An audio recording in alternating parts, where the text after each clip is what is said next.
আসসালামু আলাইকুম গাইস, কেমন আছেন সবাই? আশা করছি সবাই ভালোই আছেন। আলহামদুলিল্লাহ, আপনাদের দোয়ায় আমিও ভালো আছি।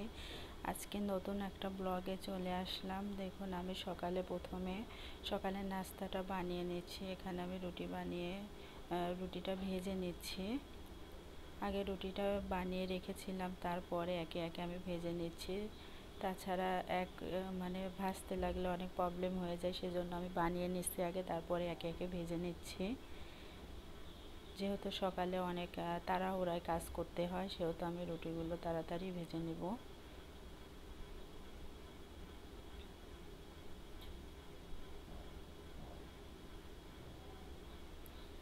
তারপরে আমি এখানে একটু ভাজি করে নিব রুটি খাবার জন্য।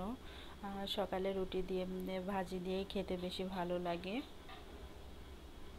সেজন্য আমি এখানে একটু চিচিঙ্গা ভেজে নিচ্ছি রুটি দিয়ে খাবার জন্য। তারপরে নাস্তা সেরে দেখুন, এখানে আমার নাস্তা পর্ব শেষ হয়ে গেছে। তারপরে আমার বর এখন অফিসে যাচ্ছে, সেজন্য আমি একটু চুপ করে ভিডিও করে নিলাম। যেহেতু ক্যামেরার সামনে আসতে চায় না, লজ্জা পায়, আমি চুপ করে ভিডিও করে নিলাম একটু।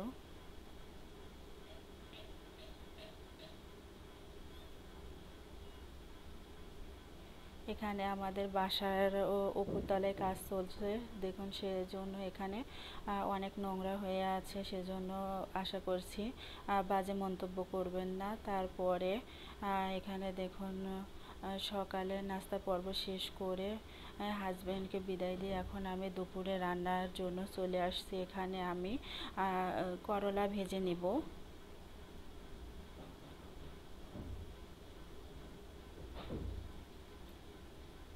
করলাটা ভেজে নেওয়ার জন্য আমি এখানে হলুদ গুঁড়া আর লবণ সব কিছু দিয়ে নিয়েছি। এখন আমি ভালোভাবে দিয়ে নেড়ে চেড়ে ভালোভাবে ভেজে নিব। এখানে আমি পেঁয়াজও দিয়েছিলাম, আবার মনে করবেন না যে পেঁয়াজ দিইনি, পেঁয়াজও দিয়েছিলাম। শুধু এখানে মরিচ আগে ভেজে নিয়েছি, তারপরে পেঁয়াজ আমি করলার সঙ্গে দিয়ে নিয়েছি। এখানে আমি আলুর পরিমাণটা বেশি দিয়েছি, কারণ করলাটা তিতা বেশি, সেজন্য আমি আলুর পরিমাণটা বেশি দিয়ে ভেজে নিচ্ছি।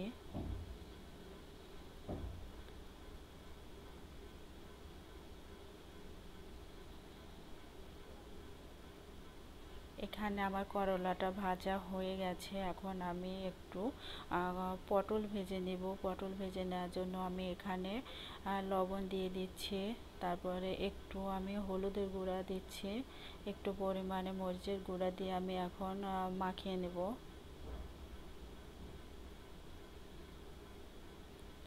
তারপরে তেলটা গরম হয়ে আসলে আমি পটলটা ভেজে নেব।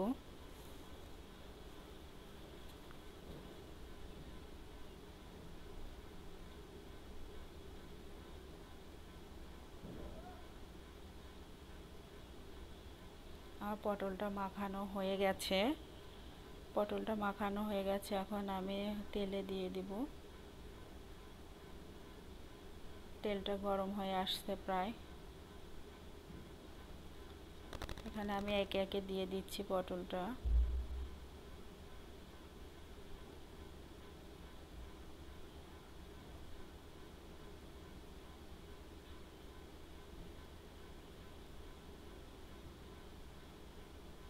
পটলটা আমি ভালোভাবে উল্টে পাল্টে ভালোভাবে ভেজে নিব।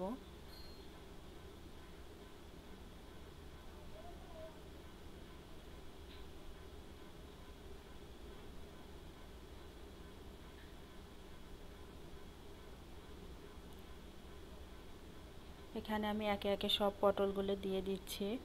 আসলে আমি নতুন চ্যানেল খুলেছি। আমার চ্যানেলে যদি আমার কাজে যদি কোনো ভুল থাকে, আপনারা ক্ষমার দৃষ্টিতে দেখবেন।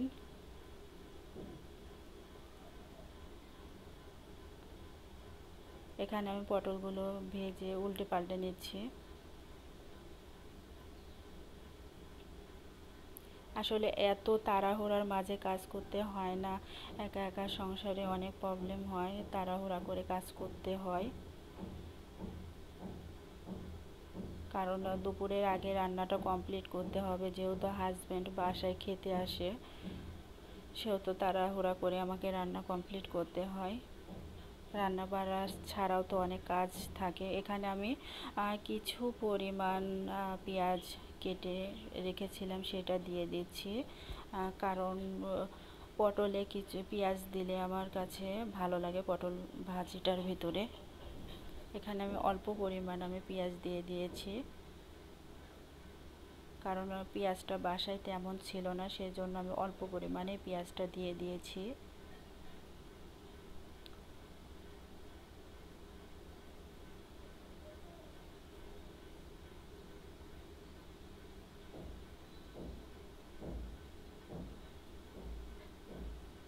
এখানে আমি একটু ঢেকে রেখেছিলাম, যা তাহলে মানে পটলটা নরম হবে আর কি। ঢেকে ঢেকে ভাজলে পটলটা ভালো হয়।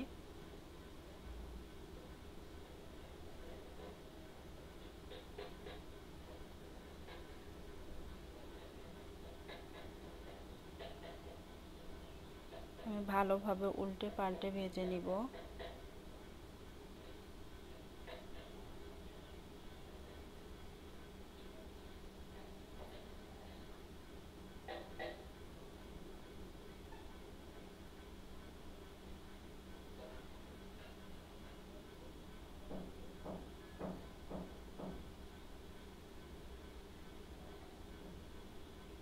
আমার পটলটা প্রায় হয়ে আসছে। আমি এখন পটলটা একটা বাটিতে তুলে নেব।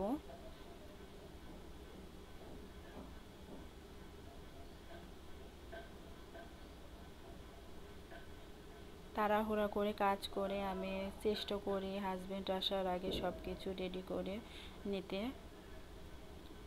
যেহেতু সে হচ্ছে খাওয়া দাওয়া করে আবার চলে যাবে, সেহেতু আমি কাজগুলো আগে থেকে কমপ্লিট করে রাখি।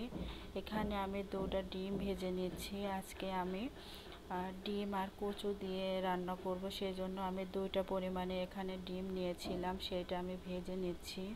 আর বাসায় যেহেতু ফ্রিজ নেই, সেহেতু প্রতিদিন বাজার করাও পসিবল হয় না, সেজন্য ডিম ছিল, আজকেও আমি ডিমটাই রান্না করে নিচ্ছি। আর হচ্ছে হাজবেন্ডের 8টা থেকে ডিউটি শুরু হয়, সেহেতু সে প্রতিদিন বাজার করারও সময় পায় না, আর অত সকালেও দোকানপাট খোলা থাকে না, সেজন্য একটু বাজার করে নিতে প্রবলেম হয়। এখানে বাসায় যা ছিল আমি সেগুলো দিয়েই আমি রান্না করে নিচ্ছি। শুক্রবার ছাড়া তো সময় পাবে না, সেজন্য আমি যা ছিল সেটাই আমি রান্না করে নেব। এখানে কচু ছিল, কচুগুলো আমি ভালোভাবে কষিয়ে নিচ্ছি। দেখুন কচুগুলো খুবই ভালো ছিল, খুব সুন্দর সিদ্ধ হয়েছে। এখানে আমি ঝোলের জন্য কিছু পরিমাণে পানি দিয়ে দিয়েছি এবং ঝোলটা ফুটিয়ে গেছে। ফোটার পরে আমি ডিমটা দিয়ে দিয়েছি।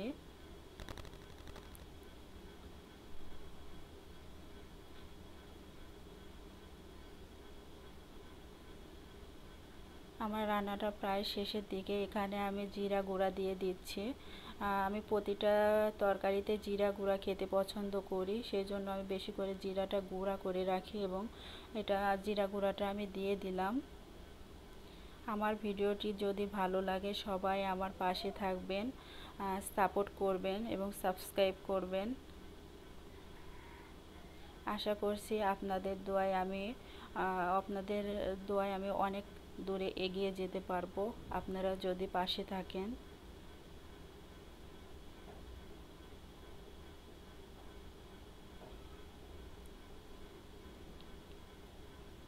আমার রান্নাটা হয়ে গেছে। সবাই ভালো থাকবেন। আল্লাহ হাফেজ।